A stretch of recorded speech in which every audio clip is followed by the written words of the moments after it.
Hello. Today I'm going to be discussing the topic of the Industrial Revolution. Now let me just make one thing clear. You would not be watching this video if it weren't for the Industrial Revolution. In fact, even the basic of TVs wouldn't be invented. So, please, enjoy. So, what is the Industrial Revolution? The Industrial Revolution was a point in history in which two main things started to happen. Many new inventions were made to help improve daily lives, and more agricultural technology was made. And the second thing that happened is we adopted the factory system. And thanks to Henry Ford, the assembly line was introduced, in which many people stood along a conveyor belt, and as parts to an item passed down the conveyor belt, they were each given a role to put that item together. And eventually, at the end of the conveyor belt, we would have many finished items that could be sold. And yes, when I say adopted, I mean adopted, because this country has stolen a lot from other countries over the course of history. Anyway, to prove that point even further, the beginning of the Industrial Revolution actually began in Britain. Believe it or not, America was one of the latest countries to industrialize, and at that time, Britain was starting to be known as the workshop of the world. However, when America realized it was lagging behind in technology, we began to industrialize at an exponential rate. However, a question still remains. Why did the Industrial Revolution begin to occur in England? Well, Britain began to industrialize for various reasons. The time of the beginning of the British Industrial Revolution was around the year 1815, only around 34 years after the surrender of Yorktown and the end of the American Revolution, which put Britain in a pretty nice war debt still. And so, to get out of it, they did two of two things. A, many people started making new inventions in which they could try to sell to make a living. Or, part B, England started setting up factories in which items could be mass-produced.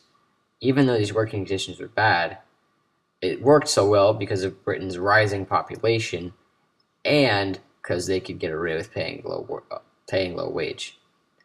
Eventually, because it worked so well, it spread to the US, along with the concept of the inventions and inventors and the concept of the mass production factories. And alongside that came the low-paying wages and the terrible working conditions of the factories. However, this was some people's only way of money and survival. No pun intended.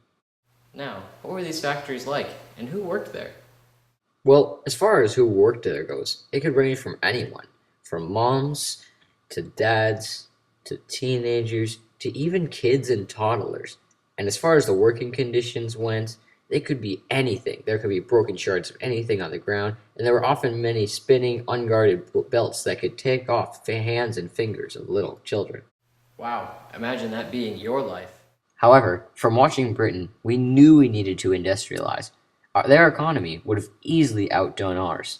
Plus, we now have factories that can mass produce items that we can easily sell around the world for profit. Wow, so far it seems that the Industrial Revolution turned out to be a bad thing.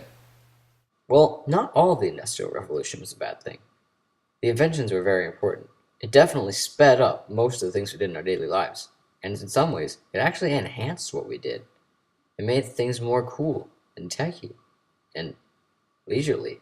Some of these inventions were the light bulb and the cotton gin and the steam engine and the automobile and the invention of Morse code and the telegraph. And these are only some of the inventions. These inventions led us to be known as what we are today.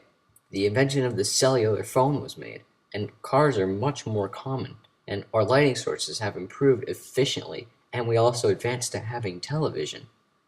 So, in retrospect, the Industrial Revolution consisted of many parts, some of those being flaws and hard times, and also consisted of the many inventions that were made to bring us to what we are now, a more advanced country. That is the Industrial Revolution. Thank you so much for watching.